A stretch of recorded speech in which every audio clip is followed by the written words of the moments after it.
Nous sommes là ce soir pour partager la parole de Dieu, prier, parler de Dieu. Rendez ma joie de retrouver le corps devant vous. Déjà que cela est une responsabilité de pouvoir me retrouver devant vous pour vous parler de la part de Dieu. Aide-moi à saluer juste la personne à tes côtés. Dis-lui bonjour de la part de l'orateur.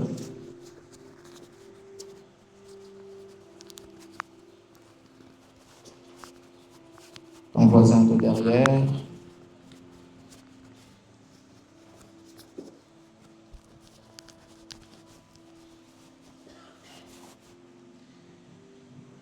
Je dis gloire à Dieu de m'avoir sélectionné. C'est plutôt un privilège pour moi d'apporter la parole ce soir et beaucoup plus une responsabilité.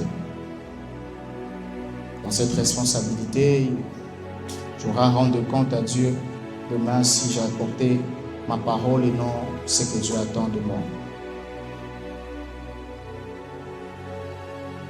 Je dis merci à Dieu pour sa sélection et je dis merci au berger Déo pour son encadrement ainsi qu'à tous les bergers du ministère pour le travail abattu. Ce sont des vaillants. Je te dis à toi merci, toi qui es là ce soir, que mon Dieu te bénisse abondamment. Ma prière, c'est que tu ne quittes pas ce lieu tel que tu es entré et que Dieu atteigne son but dans ta vie.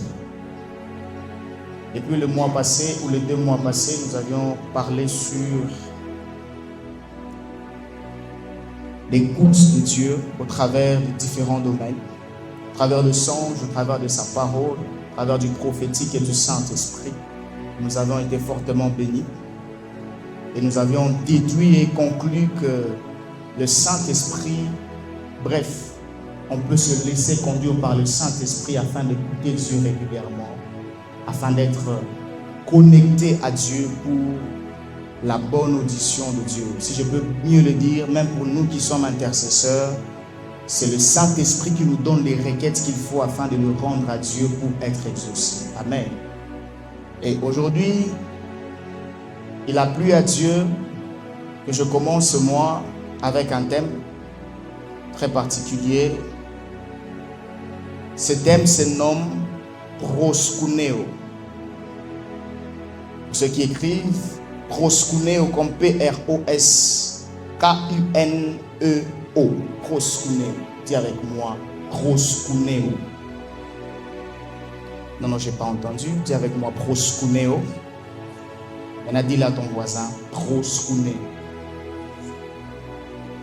Je sais que ton voisin te regarde un peu bizarrement parce que c'est pas toujours évident, c'est pas un terme qu'on est habitué à entendre. Mais on va essayer d'expliquer parce que c'est pas un terme qu'on est habitué à entendre. Au lieu que je commence directement sur les vifs du sujet, je vais commencer à relater un peu l'histoire pour arriver sur ce terme proskuneo. Proskuneo est un terme grec. Ce terme grec qui est très riche, au fait. C'est un terme qui garde en lui-même plusieurs potentiels. C'est très riche dans le contexte biblique, c'est très riche dans son contexte linguistique, culturel, voire même spirituel et en usage biblique. Nous allons, vous et moi, retracer cela jusqu'à arriver dans le contexte actuel et comprendre ce que veut dire proskuneo. Et comment proskuneo s'utilisait jadis et comment ça doit être utilisé à nos jours. Alléluia. Est-ce que tu es prêt? On peut avancer? Merci. Définition et étymologie. Dans proskuneo, ce mot vient de 2 racines grecques. Pros et kuneo. Vient de pros et de kuneo. Ces 2 racines grecques, j'ai dit pros et kuneo. Pros veut dire vers en français. Pros veut dire en direction de. Quand on parle de proskuneo, on le scinde en 2. On parle de pros, qui veut dire vers ou en direction de. Et on parle de kuneo. Kuneo veut dire embrasser.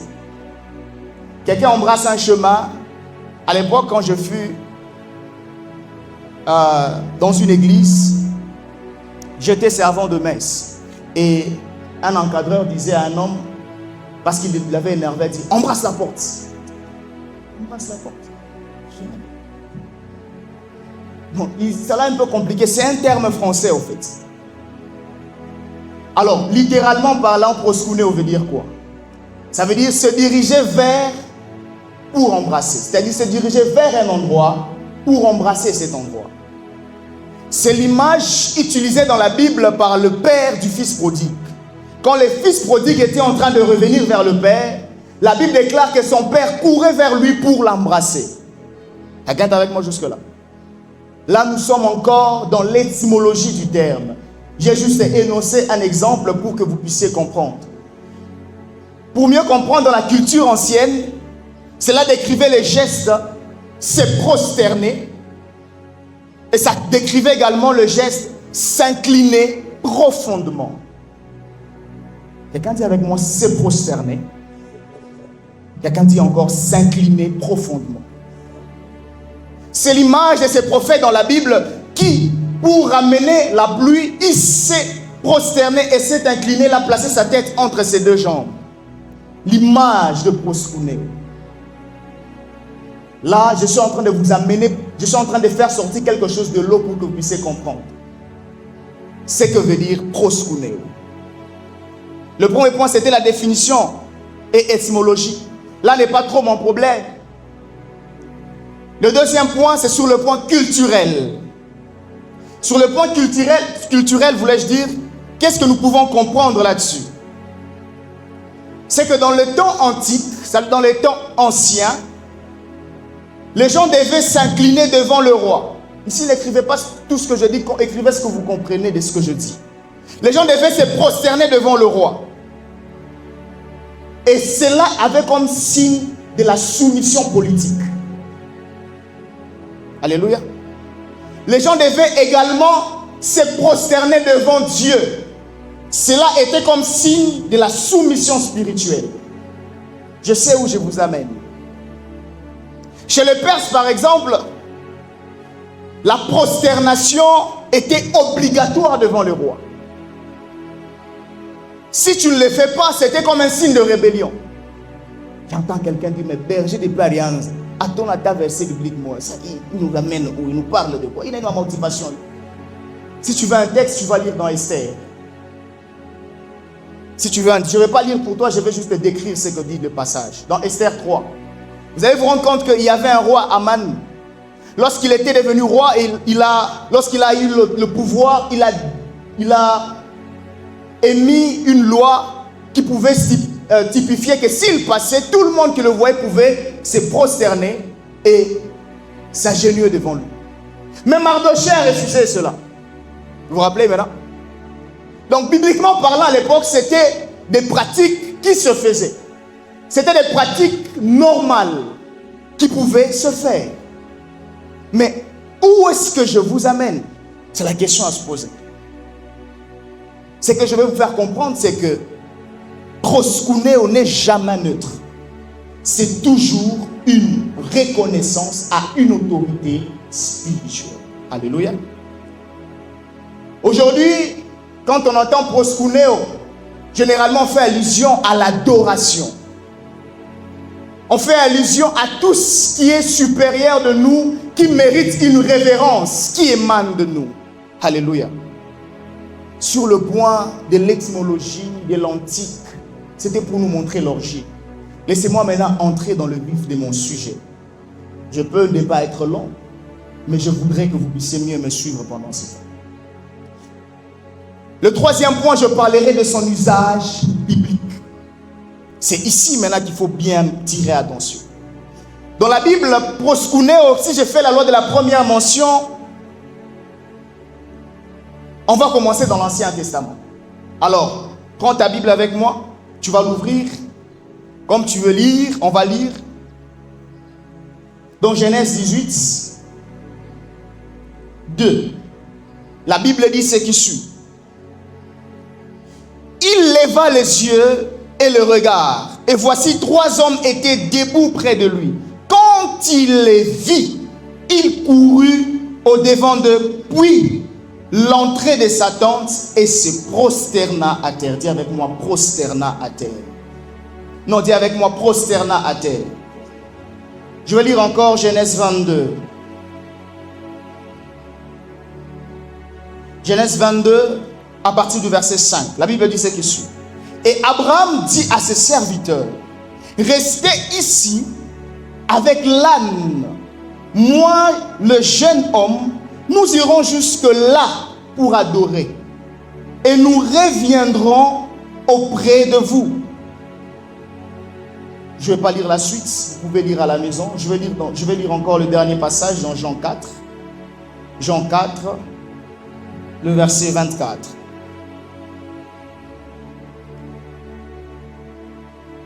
Je lis à partir du verset 23 pour une meilleure audition. Mais l'heure vient et elle est déjà venue où les vrais adorateurs adoreront le Père en esprit et en vérité. Car ce sont là les adorateurs que le Père demande. Verset 24. Dieu est esprit et il faut que ceux qui l'adorent en esprit et en vérité. Dis avec moi, en esprit et en vérité.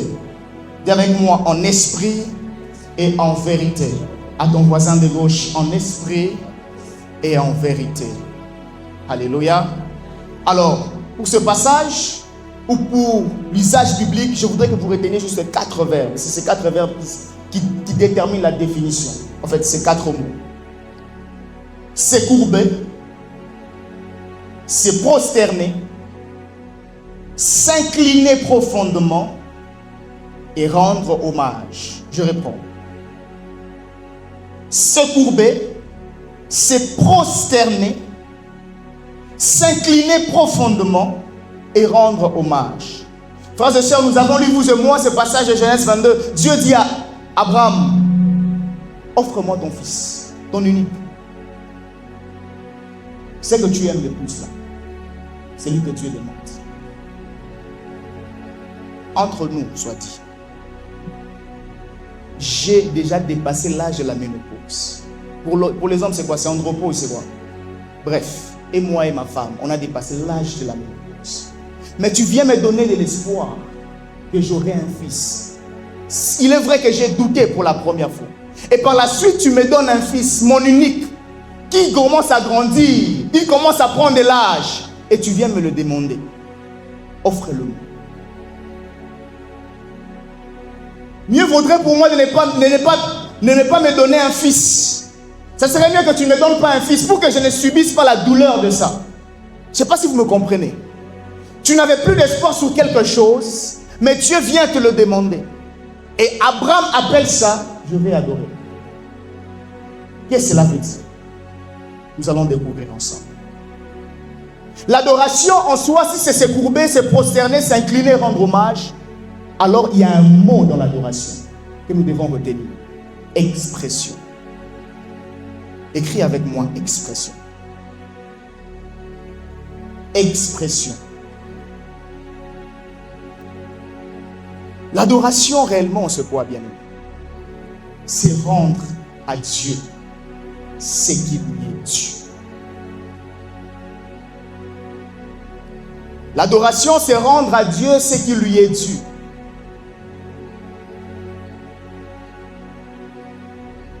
Comment le rendre à Dieu? Premièrement, c'est que nous faisons tous, que nous connaissons. Par les chants. Ça, tout le monde le sait, tout le monde aime. Par le chant. Bien-aimé, Dieu a besoin de nous pendant ces temps afin de lui rendre un cœur d'adorateur. C'est plutôt difficile pour nous jeunes, dans ces temps actuels, de pouvoir adorer Dieu. Je vous assure, nous aimons seulement des chants qui font pleurer. Je vous jure, dans ma génération, on aime les gens qui font pleurer. Des chants là qui touchent, tu pleures, tu sens que non, la personne est en train d'adorer Dieu. Wapi, ni souvenir, tu penses à la douleur fait mal. Oh Seigneur. Voilà pourquoi au Congo, nous aimons un peu plus les chants. Je ne dis pas que c'est mal, mais tous les chants que nos musiciens chantent ne sont pas des adorations. Je parle à quelqu'un. Il y a des chants, c'est vrai la personne pleure dedans, mais est-ce que ça veut dire que tout le monde souffre? Les riches là qui ne souffrent pas, maintenant on va les gagner comment? Parce que ils ont de l'argent, ils ont des moyens, mais est-ce que réellement c'est parce que Dieu t'a tiré? Vous savez que tout le monde, Dieu ne les tire pas dans le débat. Ok, je vais t'expliquer. Il y a des gens dans ce monde ici qui grandissent, qui trouvent l'héritage. L'héritage. Peut-être toi et moi on n'a pas vécu l'héritage. Amen. Hein? Je connais le peuple de Péniel, on se connaît entre nous. Amen. Peut-être toi et moi c'était difficile de trouver l'héritage. Ah, il n'y a pas d'héritage, je ne parle pas de Kanyumba. Héritage, tout. Hein? Tu as des maisons, tu as une entreprise qui t'attendait que tu finisses les études pour diriger. Donc toi tu ne forces rien. Est-ce que tu vas dire, tu vas dire, Dieu m'a touché le lot. Déjà il a étudié à H d'or et puis UNH. Bon, maintenant dis-moi ce genre de personnes. Toi tu vas lui dire que Dieu, Seigneur, j'ai souffert. Il a souffert en quoi? Il mangeait pizza chaque samedi. Si je demande ici les gens qui ont déjà mangé la pizza, ils vont me dire, berger, depuis l'année passée au mois de février. Je comprendrai. Moi je nous connais. Ça c'est entre nous. Amen. On se connaît entre nous. Ce que je veux juste te dire, apprenons à rendre à Dieu ce qui lui est dû par le chant. Il y a des chants qui dépassent les situations que tu traverses. Il y a des chants quand tu adores, tu te rends compte que les problèmes que tu as, attends, juste un manque d'argent pour payer le Minerval, c'est ce qui va me faire, perdre la paix dans mon cœur. Vous savez, il y a un chant, tu es sur YouTube, tu peux me trouver les chants de Au-dessus de puissance, par exemple. Là, je trouve des adorations. Hein. Pour moi, ce sont des chants d'adoration. Si vous voulez les chants d'adoration, vous pouvez suivre Gaël. Aujourd'hui, on sera un peu pratique et en théorie. Amen. On peut y aller comme ça? Ok. Donc, quand on prend certains chants, comme par exemple Au-dessus de puissance, ces chants émettent certaines paroles qui te poussent à changer ta manière de voir les choses sur le problème que tu traverses. Parce que ça te pousse à voir l'immensité de ces dieux, la grandeur du Dieu que tu portes au-dedans de toi. Parfois j'ai dit, adorons les yeux. Oh Seigneur, tu es grand, je te bénis, je te psalmodie. Psalmodie, Dieu me bénit. On ne sait pas. Mais on dit, le Seigneur, je te psalmodie. Parce que c'est beau quand les bergers doivent parler de psalmodier. Je veux aussi parler de psalmodier. Nous adorons ce que nous connaissons. Amen. Je ne suis pas. Est-ce que moi je t'ai cité? On est en train de s'aider. On s'entraide. Adorons ce que nous comprenons. Au-dessus de puissance, au-dessus de toute autorité, il est le Dieu. Au-dessus de la nature et des choses créées, il demeure Dieu. Est-ce que quand tu sors, tu vois la nature? Regarde à l'extérieur, vous voyez les arbres qu'il y a là. Au-dessus de ça, vous savez qu'il y a des arbres ici au Congo qui poussent sans qu'on ait planté cet arbre. Vous savez ça? Au-dessus de ça, donc au-dessus de la nature, quelle est la nature encore que nous connaissons? Les étoiles, ça fait partie de la nature, n'est-ce pas? La lune, au-dessus du soleil. Est-ce que vous avez déjà vu le soleil se fatiguer de sortir? Quand c'est son temps de sortir, il sort.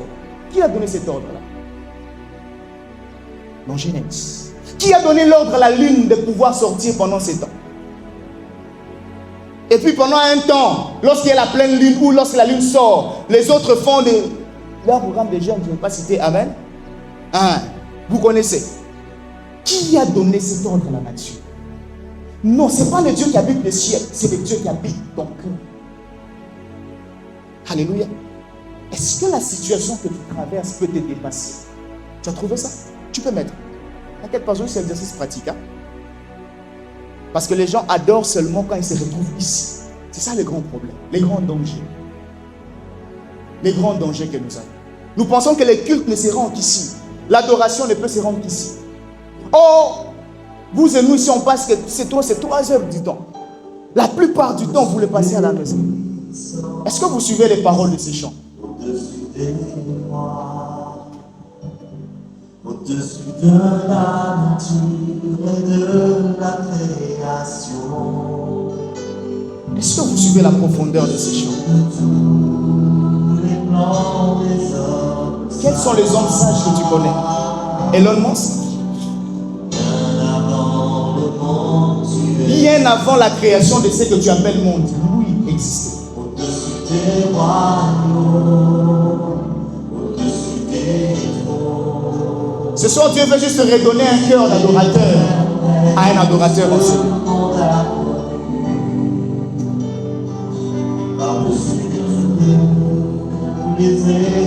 C'est le manque d'argent réellement qui te fait manquer la paix. Mais lui au-dessus du trésor de la terre. Et au-delà de toutes choses, lui, c'est Dieu-là, et aller mourir à la croix pour toi et pour moi. Parce qu'il t'a aimé le premier. Ce n'est pas ce que tu fais qui détermine son amour pour toi. Il a été craché à la figure. On l'a flagellé pour toi et pour moi. Tu peux dire mieux, hein, merci. Il a accepté. Aujourd'hui, je disais à une sœur, c'est pas ce que tu penses faire de bien qui détermine combien Dieu t'aime. C'est ce que Dieu a décidé de faire pour toi avant que tu ne penses même vivre qui compte. Arrête de te culpabiliser. Apprends à adorer Dieu par le chant. Apprends à chanter à chaque instant. Quelque chose te dépasse. Tu parles à Dieu au-dessus de ce que je pense. Tu es Dieu. Tu as accepté de mourir à la croix pour moi. Bien aimé, ce n'est pas parce que ton père ou ta mère t'a dit quelque chose qui t'a blessé que cela peut enlever la paix dans ton cœur que Dieu t'aime. Ce n'est pas parce que tu penses réellement qu'à cause de cette erreur que tu as commise, que Dieu ne t'aime plus. Peut-être moi je peux mal te regarder, mais Dieu ne te regarde pas comme ça. Apprenons à adorer Dieu par des chants. Alléluia. Prenons des chansons d'adoration. Adorons Dieu. Quelque chose qui te dépasse l'intelligence, présente-la à Dieu. Je te donne un secret. Quand quelque chose te dépasse, quand quelqu'un veut bouger ton cœur, quand quelqu'un veut amener ton esprit à réagir, peut-être en mal, peut-être le fait innocemment, prends un moment de pause, adore Dieu. Oh, commence à louer Dieu. Tu es au-delà de tout ce que je pense, au-delà de tout ce que je crois que tu es. Tu es Dieu. Au-delà de mes mots, je sais que tu m'aimes. Commence à l'adorer. Trouve un chant. Emmanuel est là, ici, présent. Tu adores Dieu avec ce chant. Tu mets dans cette mélodie, ça va aider plusieurs. Pendant qu'on sera en train de prêcher, vous allez adorer Dieu. Apprenons à adorer Dieu, bien-aimés. On peut venir chercher la puissance. La puissance n'a pas seulement pour but de pouvoir peut-être imposer les noms malades qui soient guéris, mais observer à chaque fois que Christ guérissait le malade, il louait Dieu. Les malades ont loué Dieu. Lorsqu'il a ressuscité Lazare, ils sont restés en train d'exalter Dieu. Laisse que ton cœur apprenne à adorer Dieu. Daniel, est-ce qu'on peut ramener l'adoration dans nos cœurs? Que ça ne soit pas que l'adoration n'est pas une histoire de moment. L'adoration est une histoire de vie. Je parle à quelqu'un. Apprenons à chaque fois que nous voulons faire quelque chose, d'adorer même Dieu. Même si c'est plus difficile que toi, adore Dieu. Je vous assure, il n'y a pas meilleur moment où on peut adorer Dieu si ce n'est pendant les moments forts de nos vies. Quand il y a une forte joie et quand il y a une forte douleur. C'est par expérience que je vous dis ça. Quand tu as une forte douleur qui te dépasse, adore Dieu. Il est là. Il est là, Emmanuel. Même quand tu penses que tout est perdu, tu as tout perdu. Tes amis, tu as tout perdu. Frères, sœurs, tu as tout perdu. Il est là. Lui, ce que j'aime avec lui, même quand tu ne le vois pas, il est là. Même quand tu ne le sens pas, il est là. Un jour, j'avais tendance à croire que je n'ai personne à côté de moi. Parce que je traversais des moments très compliqués. Et quand j'ai traversé ce moment, je me dis, Seigneur, pourquoi tu m'as fait ça? Je me dis, mais qu'est-ce que je t'ai fait? Je me dis, j'ai traversé toutes ces choses seul. Il m'a dit, tu penses vraiment que si je n'étais pas là, tu allais traverser ça. Ce n'est pas parce que tu ne sens pas Dieu qu'il n'est pas là. Un adorateur a dit, je t'adore non pas pour ce que je sens, mais pour ce que je sais. Qu'est-ce que tu sais de Dieu dans ta vie? Exprime-les par un chant. Adore Dieu. Après les chants, vient les paroles. Au-delà des chants, à chaque fois que tu adores Dieu par un chant, apprends à couler maintenant par des mots. Des mots qui émanent de ton cœur. Oh, Je vous ai dit, je pense avec l'équipe avec laquelle on était le lundi, où nous avons vécu avec un frère ici, il s'appelait Kaba. Moi, il m'a toujours marqué hier. Beaucoup ne l'ont pas connu. C'était un frère qui n'avait pas peut-être beaucoup de vocabulaire. Il n'avait pas peut-être beaucoup étudié. Mais il était sincère et vrai avec son cœur. Ce qu'il disait à Dieu, il disait ce qu'il sait de Dieu dans son cœur. Ce qu'il sait de lui au-dedans de son cœur. Il rendait ça à Dieu. Ne tiens pas compte de ton voisin. Ne cherche pas à enjoncer des mots. Utilise tes paroles. Si c'est seulement je t'aime, garde je t'aime. Sois constant avec je t'aime jusqu'à la fin. Si il n'y a personne comme toi, il n'y a personne comme Dieu. Frères et sœurs, apprenons à développer l'adoration. Dieu a besoin de ça. Aujourd'hui, on ne vient pas demander à Dieu ce que nous avons besoin. Aujourd'hui, on vient rendre à Dieu ce que lui a besoin. Je parle à quelqu'un. Et si nos vies sur terre n'étaient que constituées du fait que même si nous demandons à Dieu tout ce que nous avons besoin, c'est dans le but de rendre à Dieu ce que lui a besoin. Je ne sais pas si vous avez compris. Je demande à Dieu de l'argent parce que je manque, mais pour me permettre à être bien pour mieux l'adorer.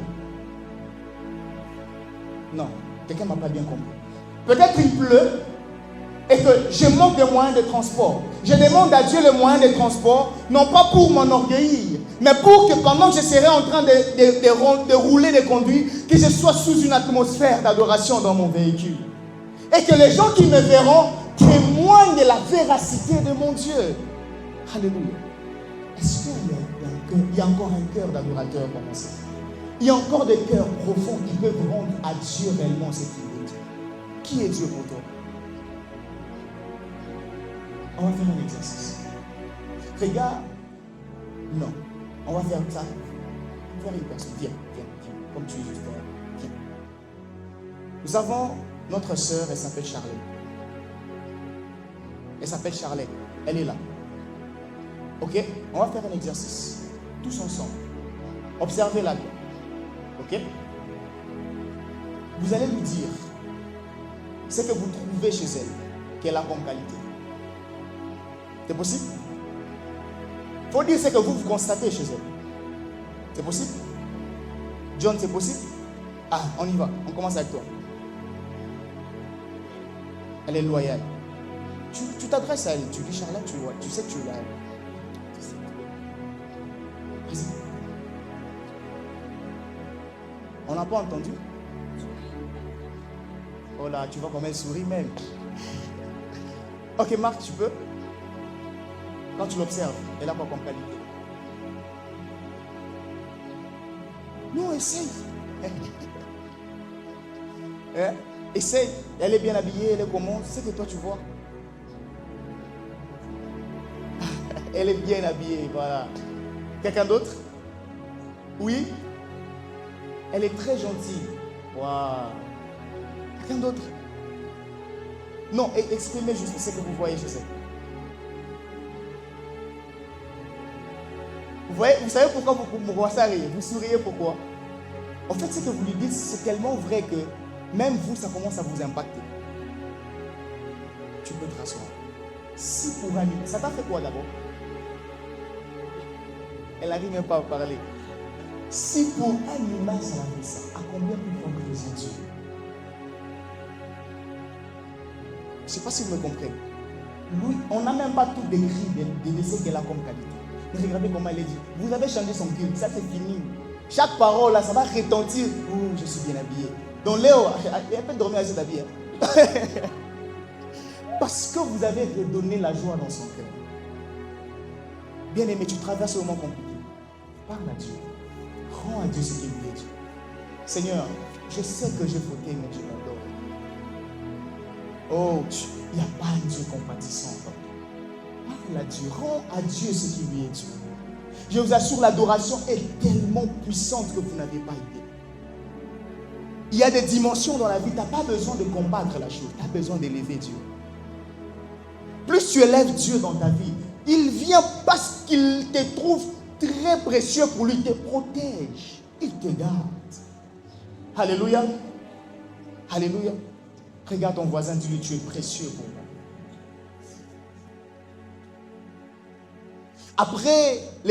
Après les paroles viennent la dimension des pensées.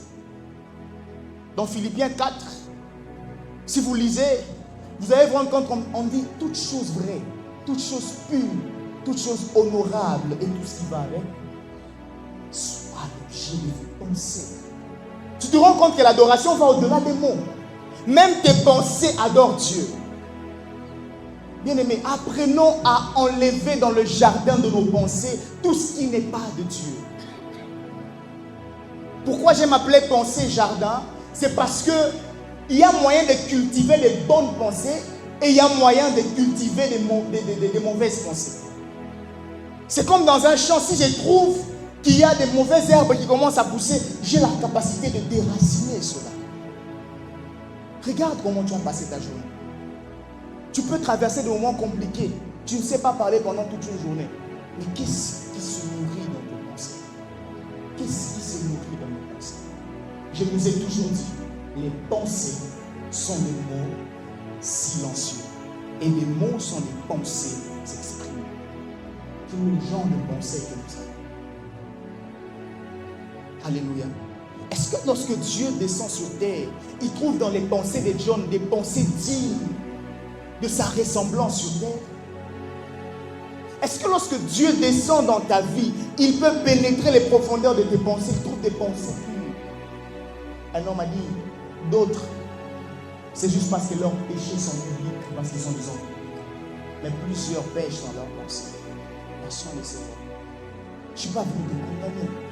Je suis venu te demander juste une chose. Apprends à sarcler tes pensées. Dieu tient compte de ça.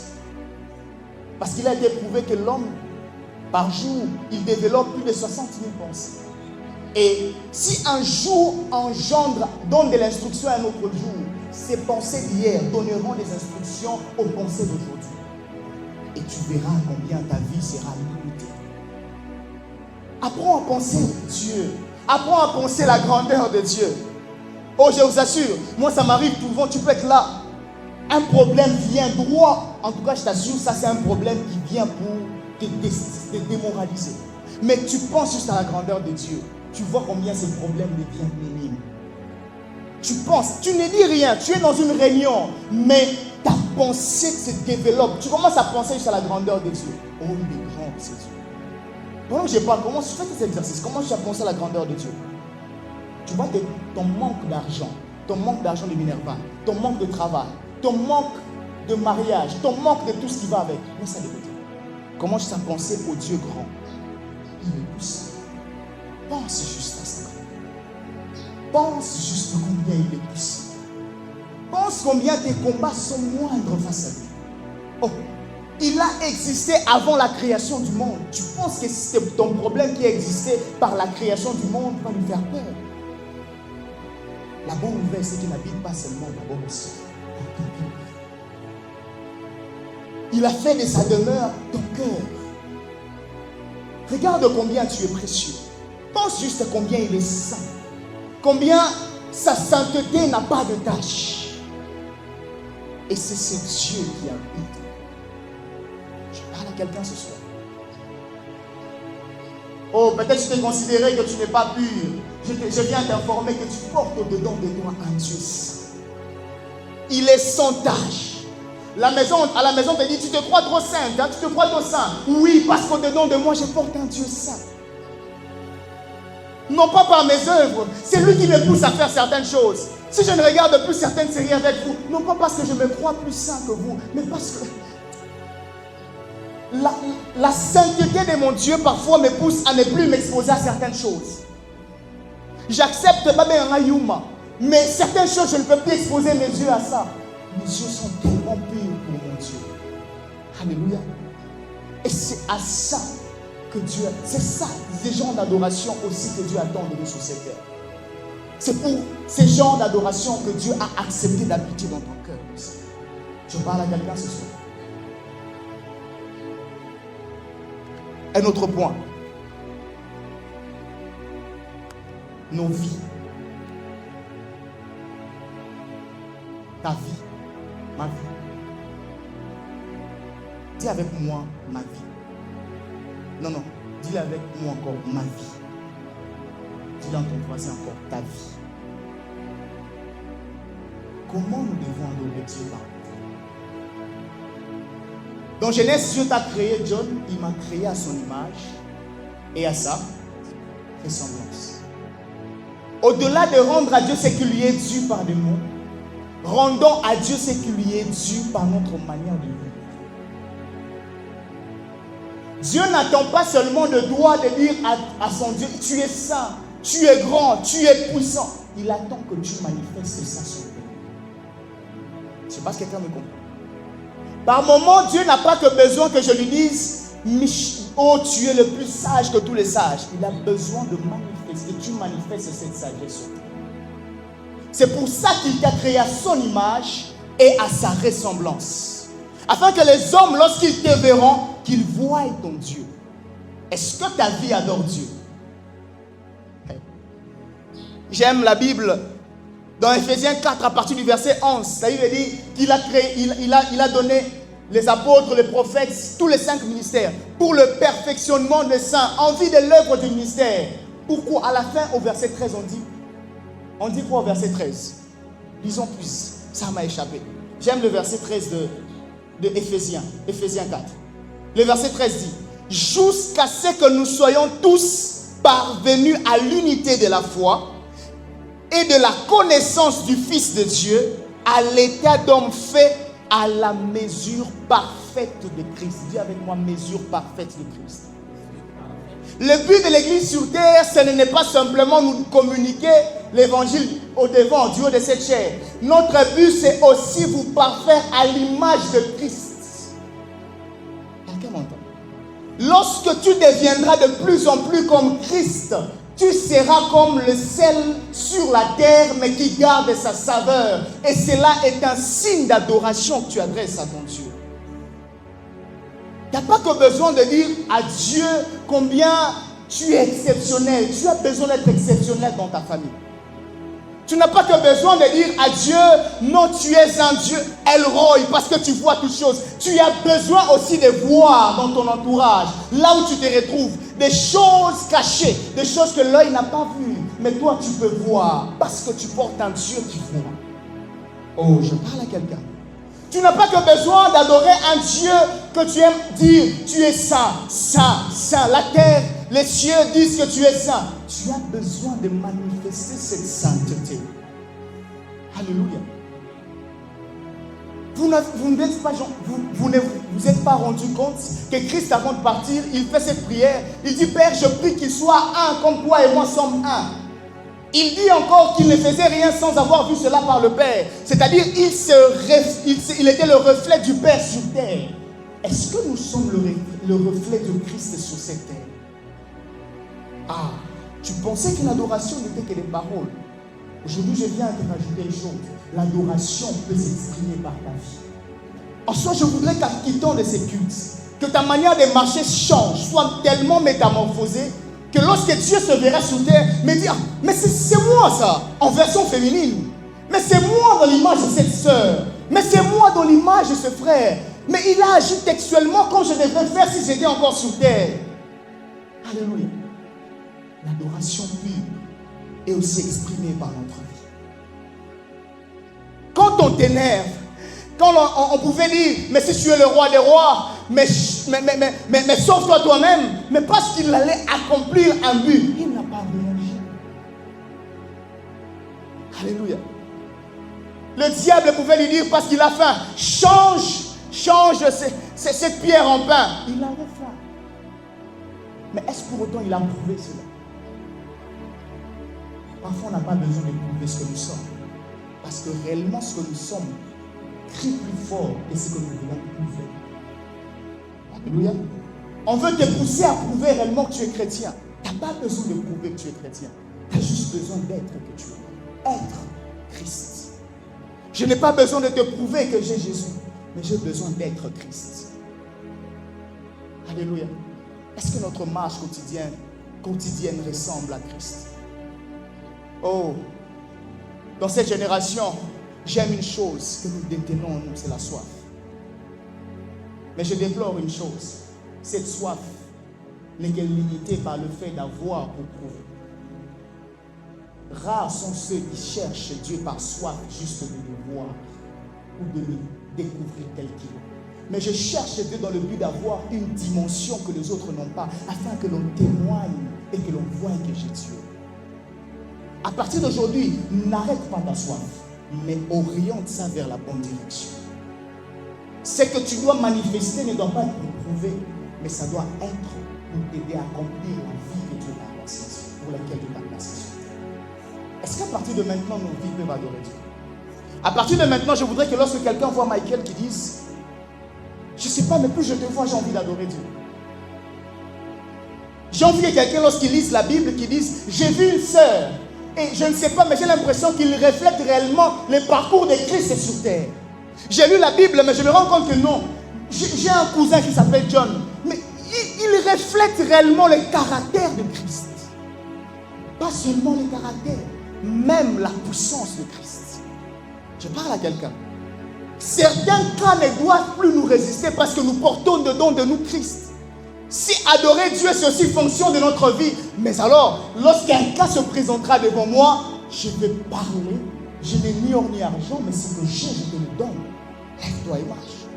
Moi, j'ai déjà changé cette phrase. Moi, j'ai dit, j'ai or, j'ai argent.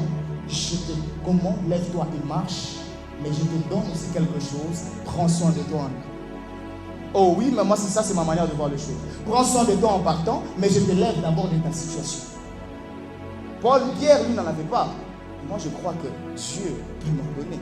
Amen.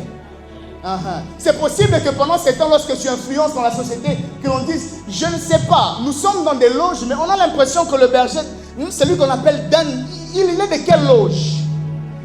Il est de quelle secte? Tu n'as pas de père ni de mère. Tu es de la race de Melchisedec. Que même dans la société, qu'il témoigne des qualités et des types d'intelligence que tu as qui n'ont jamais vu. Alléluia. Nous avons besoin d'être différents. C'est aussi une manière d'adorer Dieu.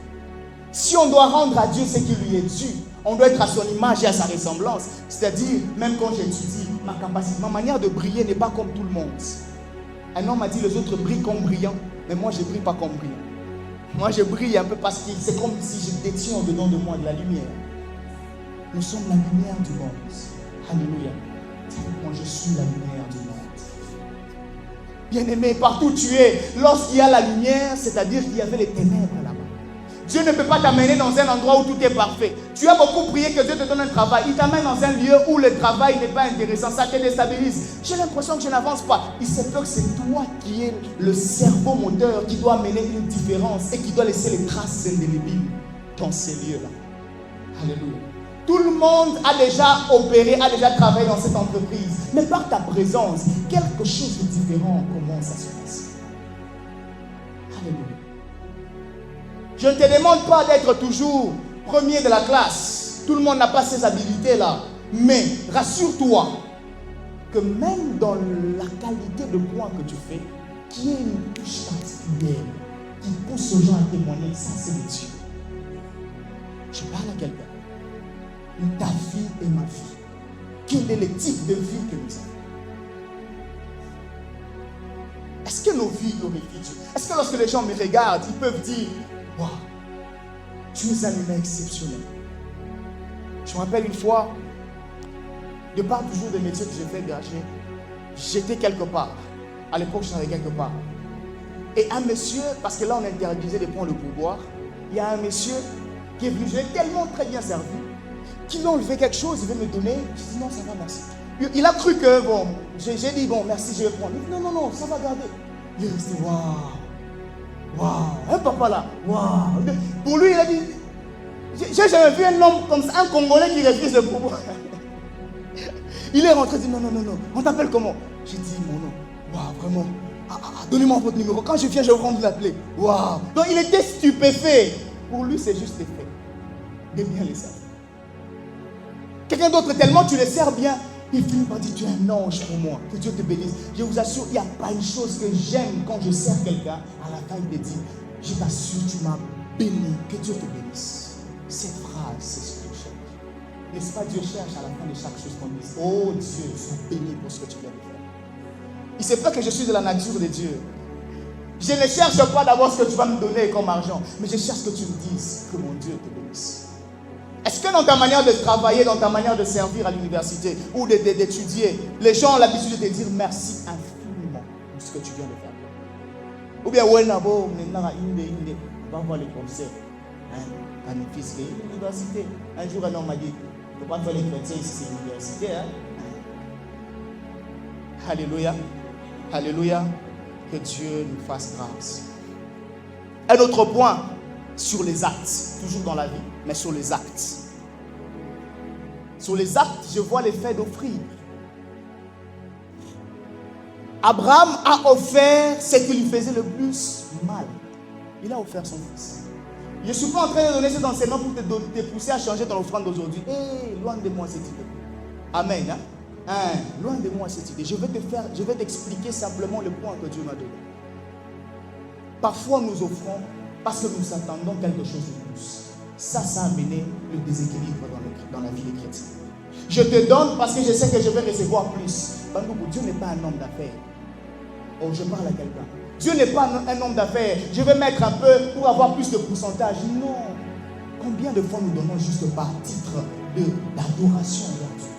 Je vais adorer Dieu parce que je donne. Parce que je suis reconnaissant. Je donne. Vous voyez comment nous sommes tombés dans un piège. Nous voulons donner pour recevoir. Alléluia. Et lui qui a donné son fils unique. Malgré qu'il a donné son fils unique, il y a plus de gens qui refusent de croire. Ils refusent, ils disent et ils ne vont pas croire. Son fils unique. À partir de maintenant, tu ne peux pas commencer à faire certaines offrandes simplement par adoration.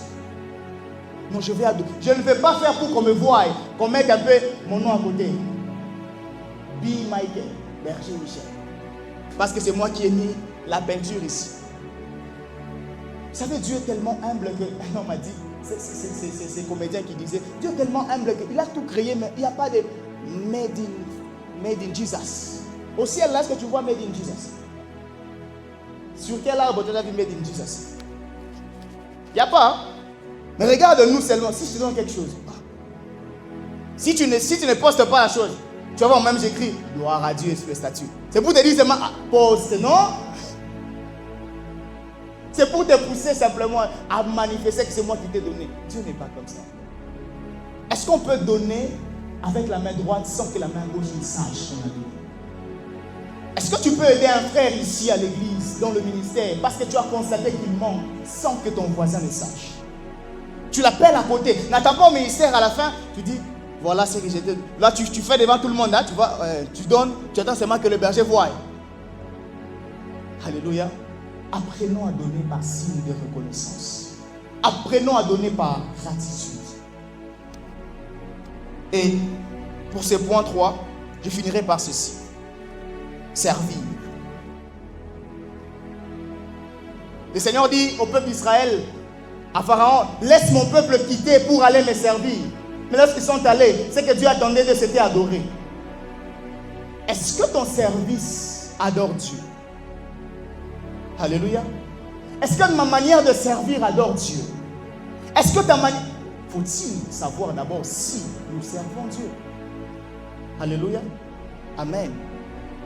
Depuis que tu as donné ta vie à Christ jusqu'à présent, tu restes seulement chrétien simple. Tu n'es pas composé. Alléluia. Quelqu'un dit, on est toujours des chrétiens simples. Pourquoi nous ne sommes pas des chrétiens composés? C'est une manière juste de te dire, quel est le service que tu rends à Dieu, pour lequel il trouve gloire et il trouve une adoration dans ce que tu fais. À partir de maintenant, prends une décision de servir Dieu. Non, je t'assure, prends une décision de servir Dieu. Plus nous servons Dieu, nous adorons Dieu également par ce service. Quelqu'un dit avec moi service. Quelle est la qualité du service que nous faisons? Oh, le service, on nous a très bien enseigné ici. Tu peux être trop pris que tu ne sais pas venir ici pour commencer à prêcher ou modérer. Mais même dans le lieu où tu travailles, même dans le lieu où tu étudies, quelle est la qualité du service que tu fais? Dans ta famille, quelle est la qualité du service que tu fais? Tu es le pasteur de ta famille. Est-ce que par moment, même une fois la semaine, tu réunis tes frères et sœurs, vous priez ensemble? Même s'ils sont à distance, vous vous appelez même pour prier ensemble. Quelle est la qualité du service que tu fais? Que Dieu nous fasse grâce. Je finirai par ce point. J'aurais voulu que ce point soit le dernier. Mais Dieu m'a dit, laisse tel que je t'ai donné. Je finirai par le point 4. C'est que Dieu est de l'adorateur. Pas eux ou est du verbe être, mais est du verbe haïr. C'est que Dieu est de l'adorateur. Une seule chose, l'idolâtrie. L'idolâtrie, c'est prendre quelque chose ou quelqu'un, le mettre à la place de Dieu. Ou le mettre avant Dieu. Alors parmi ces choses, premièrement, parce qu'on doit adorer ce soir un peu. Premièrement, suivez-moi très bien. Très très bien. Parmi les choses qui poussent à Dieu d'haïr chez nous, les adorateurs, c'est que nous sommes devenus idolâtres de l'œuvre de Dieu. Suis-moi très bien. Plus nous servons Dieu, à un moment donné, nous mettons l'œuvre de Dieu à la place de Dieu. Je parle à quelqu'un. Nous aimons tellement l'œuvre de Dieu que nous n'avons même plus du temps pour le Dieu de l'œuvre de Dieu.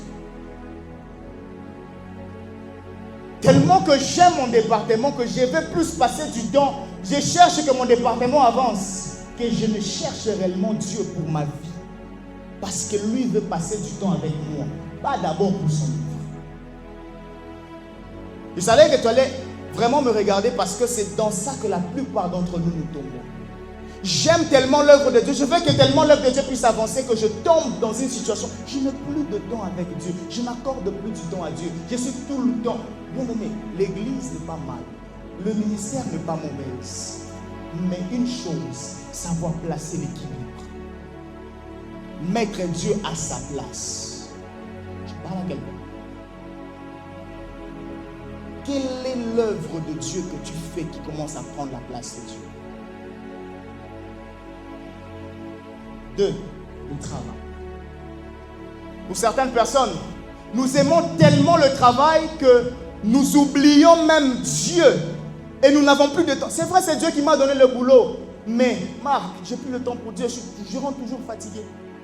Je n'ai plus le temps pour Dieu. C'est vrai que les temps ne sont plus les mêmes. Même le week-end, je ne sais plus créer du temps pour Dieu. Le week-end, bon voilà. Un homme m'a dit quand Dieu t'est béni fortement, le week-end devient le week-end de divertissement. Hein? C'est un week-end quand même, il faut aller au restaurant. Voilà. Hein?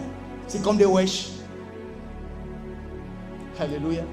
C'est vrai, c'est bien. Mais rassurez-vous, Dieu n'est pas wesh. C'est Dieu, c'est même Dieu qui t'a donné le travail. Peut te redonner, peut te reprendre ça. D'autres personnes même, pire. C'est parce que je manque du travail que je ne sais plus servir, je ne sais plus aimer Dieu, je ne sais plus donner à Dieu du temps. À tout le temps quand je prie, Seigneur, le travail. Vous ne trouvez pas que d'un côté, on commence à tomber dans l'idolâtrie de ce que nous manquons? Je ne sais pas si vous vous rendez compte. Parce que je manque le travail, je tombe dans l'idolâtrie d'aimer plus le travail que je pense que je vais survivre grâce à ce travail. Si je n'ai pas le travail, je ne sais plus aimer Dieu, je ne sais plus prendre du temps. Oh, avant, j'avais du temps pour adorer simplement Dieu, pour ce qu'il est, pas parce que je vais demander quelque chose. Mais actuellement, c'est devient difficile de trouver des chrétiens qui montent ou partent à la montagne ou font des retraites simplement pour adorer Dieu. Actuellement, c'est parce qu'on a des problèmes. Vous ne trouvez pas qu'on tombe petit à petit dans l'idolâtrie. Troisièmement, toujours dans cette même optique de travail, de projet, j'ai un projet à accomplir. Je suis en train de prier nuit et jour, juste pour le projet. Je n'ai plus d'autre quête. Où est la place de Dieu? Dans une prière, où est la place de l'adoration?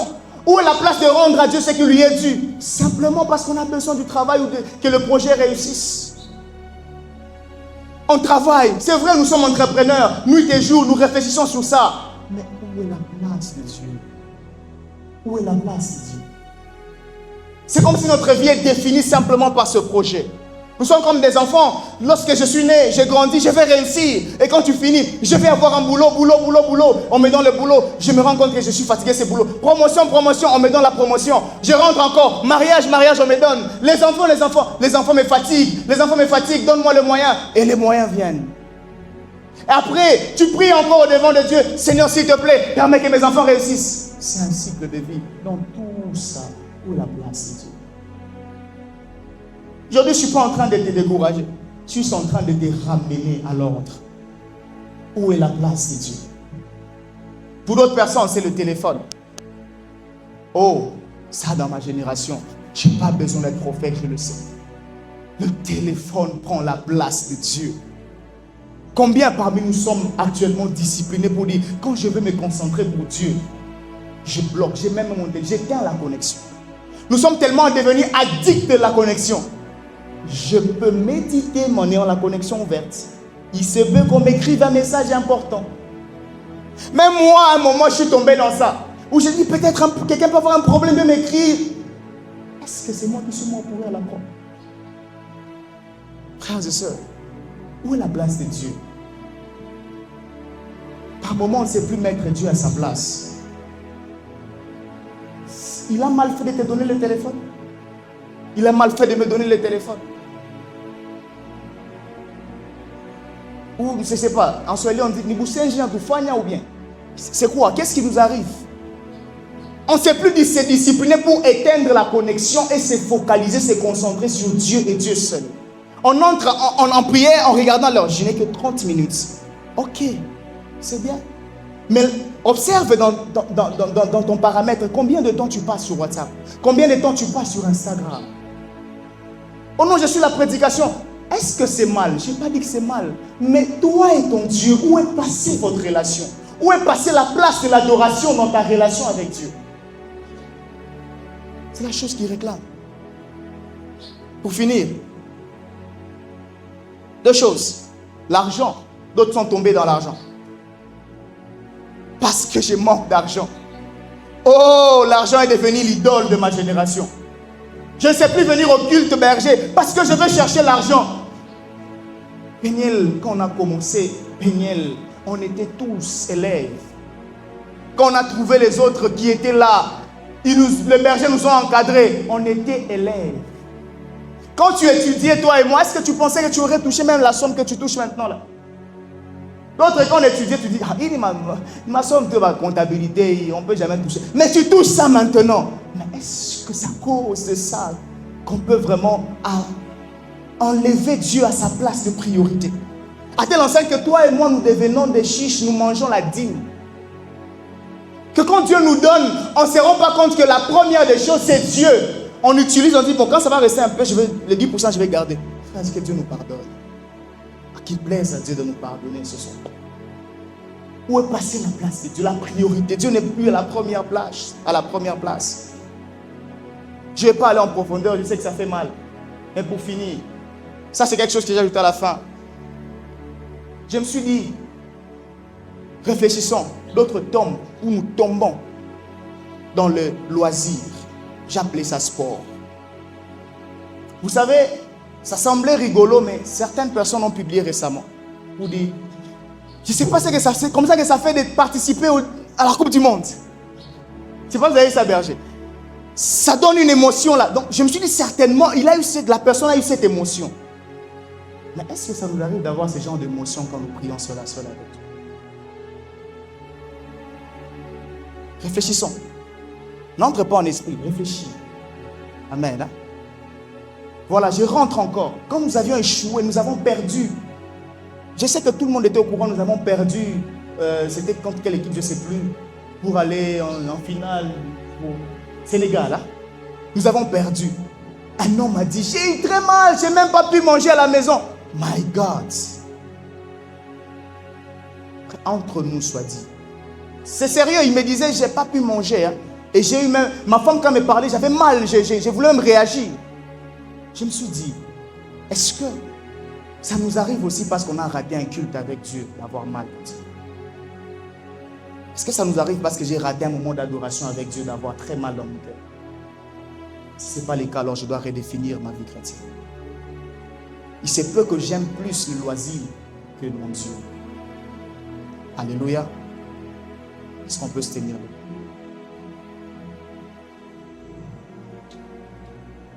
Nous allons finir. Mais dans tout ce que je viens de dire, je n'ai pas l'intention de te condamner, ni de me condamner. Mais j'ai juste l'intention que Dieu rentre à sa première place. Et s'il redevenait le premier amour, certaines choses vont couler fluidement. Avant d'adorer Dieu, tu vas dire à Dieu, Seigneur, je te redonne la première place dans mon cœur.